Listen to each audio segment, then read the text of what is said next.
Bismillahirrahmanirrahim. Assalamualaikum warahmatullahi wabarakatuh. Perkenalkan, nama saya Restia Yulita. Saya merupakan mahasiswi PPG Calon Guru Gelombang 2 tahun 2024 Universitas Muhammadiyah Mataram. Pada kesempatan kali ini, saya akan menjelaskan tentang experiential learning. Nah, experiential learning itu memiliki 4 tahapan utama. Keempat tahap itu yakni pengalaman konkret, kemudian refleksi, kemudian ada konseptualisasi abstrak, dan juga penerapan dalam tindakan.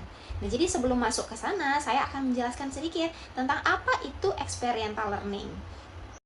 Nah, experiential learning adalah suatu pendekatan pembelajaran yang berpusat pada pengalaman langsung peserta didik. Nah, jadi dalam pembelajaran, peserta didik itu tidak hanya sebatas mendengarkan penjelasan dari guru.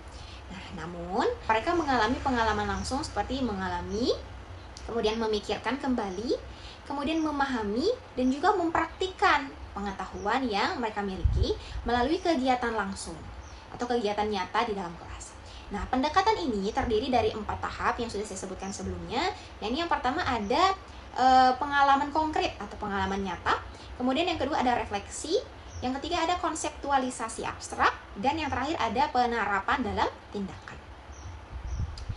Nah, yang dilakukan oleh peserta didik atau yang membentuk peserta didik dalam sebuah siklus pembelajaran yang berulang, di mana metode ini akan membuat peserta didik itu lebih aktif, sehingga lebih terlibat dalam pembelajaran dan membuat pembelajaran itu menjadi lebih bermakna.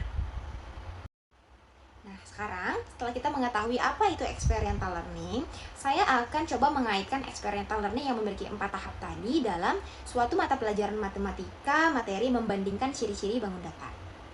Nah, jadi kira-kira pada setiap tahap itu apa saja yang akan dilakukan oleh peserta didik dalam pembelajarannya bersama guru di dalam kelas melalui pengalaman konkret dan juga konseptualisasi abstrak, refleksi, dan juga penerapan dalam tindakan tadi.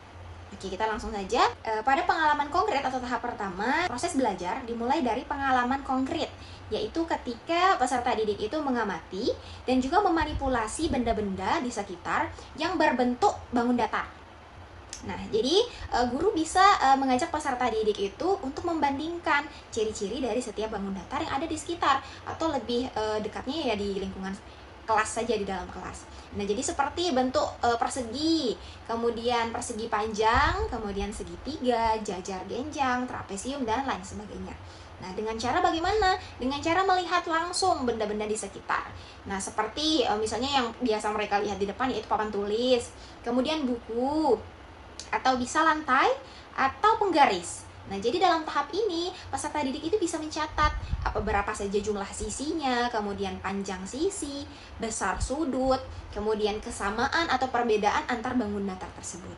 Nah, kegiatan ini akan membantu peserta didik untuk mengenali kira-kira apa ya perbedaan dan juga persamaan antar bangun datar yang mereka amati di lingkungan sekitar atau terkhusus di dalam kelas.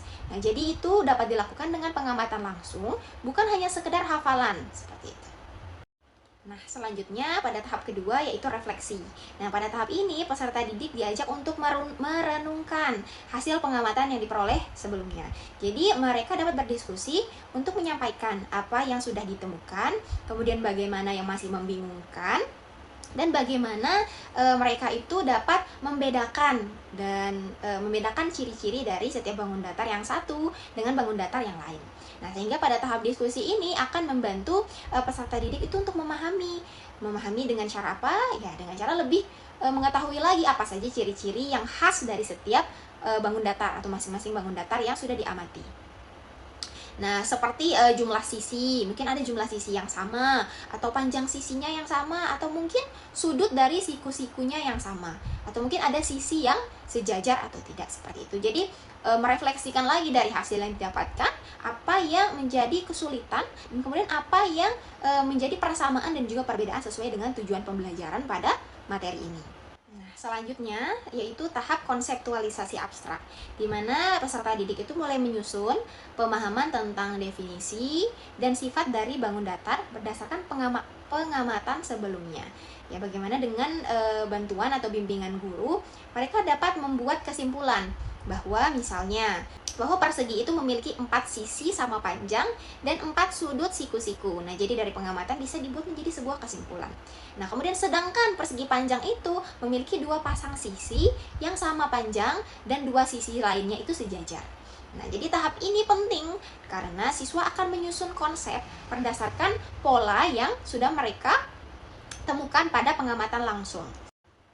Nah, akhirnya pada tahap pengujian dalam tindakan, jadi peserta didik itu menerapkan pengetahuan yang sudah dimiliki sebelumnya ke dalam soal-soal perbandingan bangun datar atau dalam kehidupan sehari-hari. Contohnya, jadi peserta didik itu bisa diminta untuk menentukan bentuk dari bangun datar yang berada pada lantai kelas. Kemudian atau bisa dengan mengelompokkan benda-benda di sekitar yang sudah diamati itu berdasarkan kemiripan ciri-cirinya atau kemiripan dari ciri-ciri berbagai bangun datar tersebut. Nah, aktivitas ini akan menantang peserta didik untuk benar-benar menerapkan pengetahuan yang mereka miliki dalam situasi nyata atau situasi real yang berada di sekitar mereka.